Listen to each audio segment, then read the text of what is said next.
Hi everyone, my name is Ijeoma Ucheibe and welcome to my channel where I talk about human resource related content and its intersection with the law under the Naija HR Chic Series with MOA. The last topic I spoke to was the dress code for working from home, and I had a bit of engagement on that. Everyone had different takes on what they felt was appropriate for you to wear, either working from home or a workspace that you created in the home in light of the pandemic, and subsequently, okay, if you were to work from home even while every other person was in the office, what should you wear? And like I said that last time, as much as you want to be comfortable, you need to also look at the image you are trying to portray for yourself as a professional, not necessarily HR professional, but also for your firm that you work for. And I wanted that to be the rider. I wanted that to be the foundation for whatever decision you make for yourself or you make for your company.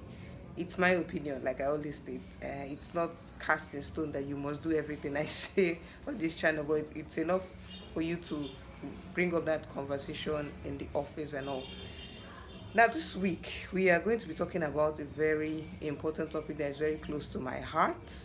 And I find out that most people do not like talking about it because for some reason we have been Nigerianized to feel like talking about the mental health or discussing mental health of employees in the workplace is not necessarily taboo, but we feel like they should be able to man up if it's a male employee or male colleague and do their job. If it's a female colleague, oh, there must be something that is going on except what we know it should be.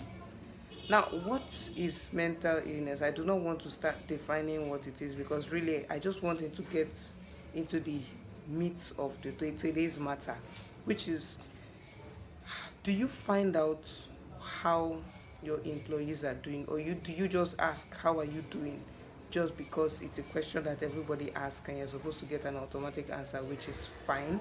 Or do you really find out how they are doing mentally in light of everything that is happening with the pandemic to be able to help them to do their jobs better, right?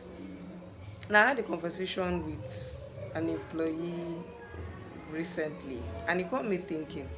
The fact that she was able to reach out to me and ask me who she could speak to because she was thinking she was depressed was encouraging to me because it felt like she could walk up to me and actually ask me that kind of question, however confidential it is. But you, as a professional, is your employee confident? Are they free enough to walk into your office and say, ma'am or sir, I don't feel good, I think I need to see a therapist? Can they be able to trust you with that kind of information without you throwing it in their face and making it look like they are saying that because you think they want to dodge work?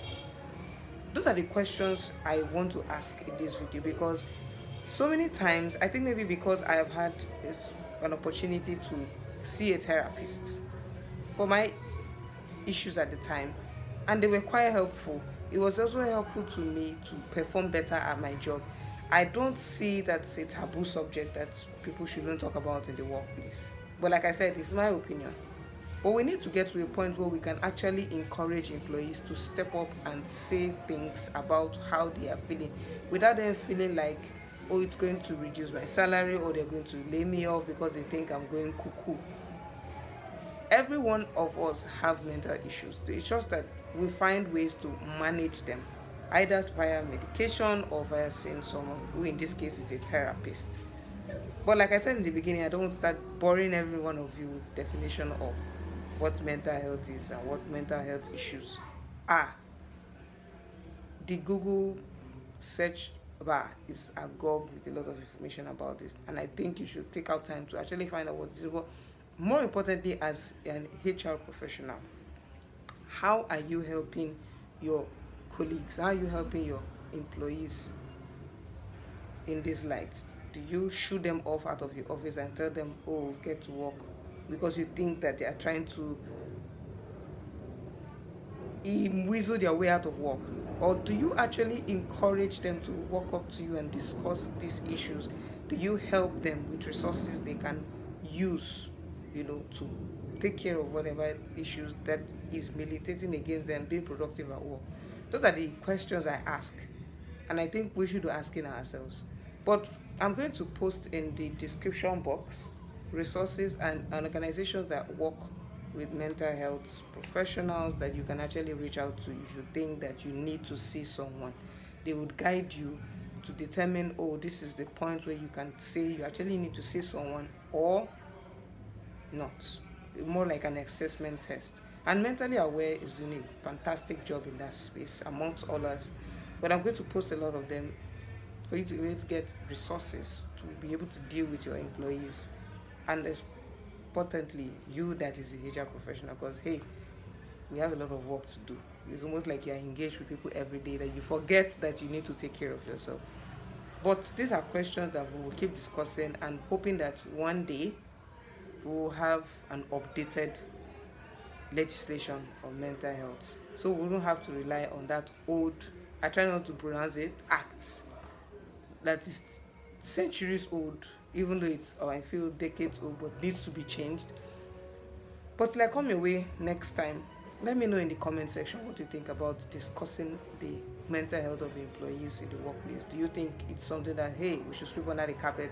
Or do you think it's a conversation that we need to bring to the forefront now more than ever before? Don't forget to subscribe to my channel. Please ask questions. Please engage me in the comment section. And more importantly, like and share abroad. I will see you next time with another interesting topic where I intersect with human resources and the law.